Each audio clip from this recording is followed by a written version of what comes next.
volta che sorridi a un fratello e gli tendi la mano. È Natale ogni volta che rimani in silenzio per ascoltare l'altro. È Natale ogni volta che non accetti quei principi che relegano gli oppressi ai margini della società. È Natale ogni volta che speri con quelli che disperano nella povertà fisica e spirituale.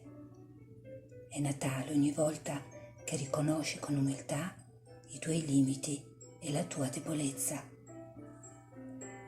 Madre Teresa di Calcutta.